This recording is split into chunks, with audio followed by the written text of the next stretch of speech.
Ekibiina ki National Unity Platform kyanjudde abakulembeze bagenda okukikwatira bendera mu kalulu akajja ku mutendera gwa gavumenti ez'ebitundu nga basookedde mu disitulikiti ey'e Kampala.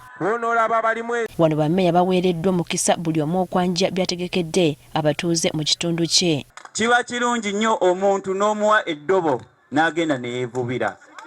So gwegwo omulamwa tetwagala zino nsonga za kujja kunsabayo 15,000 ogule lanchi enkyateera embeera ebeerenga mbi. Amazima ewaffe emyala gikulukuta nga saate si mizimbe kasasiro ate amanajja myala gyaffe n'agijjuza olwo enkuba bw'etonnya amanyi nabisaalu nkere nabutiti n'ewalala olwo amazzi ne gajjula mu mayumba. Mbadde nnwanirira abantu nga waliwo nkuba ku mutwe nga ŋŋamba toyogera era olutalo lwali awe bwayise nga nnwanirira abantu obutabajjako property rights. Akulira NUP Robert Kyagulanyi Ssentamu bano abakwasizza manvuuli ng'akabonero k'ekibiina. Abakwasizza ffe twabwanjudde eri bantu tubayozaayoza okuba nti mmwe bantu abalondobwamu okutukwatira ekifaananyi n'okutukiikirira eyo gye muwangalira banange temutuswaza. Kyagulanyi abalengezza obuvunaanyizibwa bwe boolekedde. Tube Kawempe,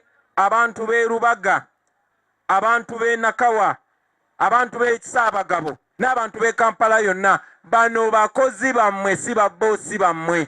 Tosobola kwogera ku Luyombya Godfrey notamugatta mu abo abakozi. Tukoledde ddala era tuli beteefuteefu okutwala obuweereza baffe mu maaso mu bitundu byaffe. Tuli mu protest watu okulaba nga tukyusa embeera gye tuwangaliramu tulete enkyukakyuka okuviira ddala waggulu ku pulezidenti paka wansi ku LC1 chairperson. Ategeezezza nga bonna abaweereddwa kkaadi bwe bekenenyezeddwa ekibiina obulungi. Gwe munaalaba ne ambuleera bassebo ne bannyabo oyo twamwekennenyezza oyo gwe twesize tubasaba nammwe gwe muba mwesiga. Abakuutidde okukolera awamu okulaba nga bafuna obuwanguzi. Buli kansala na buli meeya bano boolabye wano eyo ye gaali yo eyo ye ttiimu yo. Annyonnyodde ng'akakiiko ak'enjawulo akaateekebwawo okuwuliriza abataamatira n'abaweebwa kkaadi bwe bafuna emisango emiyitirivu wabula emisango gyonna gyakolebwako. Era nali ngoberera n'abamu ne bajja ne beekalakaasa ate nga batuufu. Njagala okwongera okikkaatiriza nti bw'owuliranga nga tofunye bwenkanya oba ng'olina okwemulugunya wano ku NUP okwekalakaasa kukkirizibwa. Era nafunye ripooti nti abantu bangi abazze ne beemulugunya bafunye obwenkanya. Wano wategeereza nga bwe batagenda kuwagira muntu yenna eyeesimbyewo ku bwannamunigina. Njagadde kino kibeere very very clear. Tetuyina candidate wa independent gwe tugenda kusindika ffe ng'aba NUP.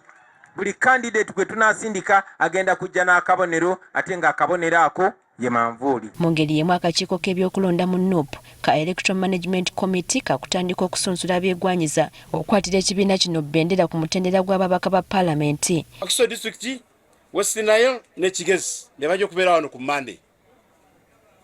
Ku Lwokubiri nga 16 tusuubira aba Kampala Capital City ba MPs bonna abasaba tusuubira baganda baffe okuva mu Akyoli sub-region ne Ankole sub-region. Enteekateeka eno yakomekerezebwa nga 21 omwezi guno.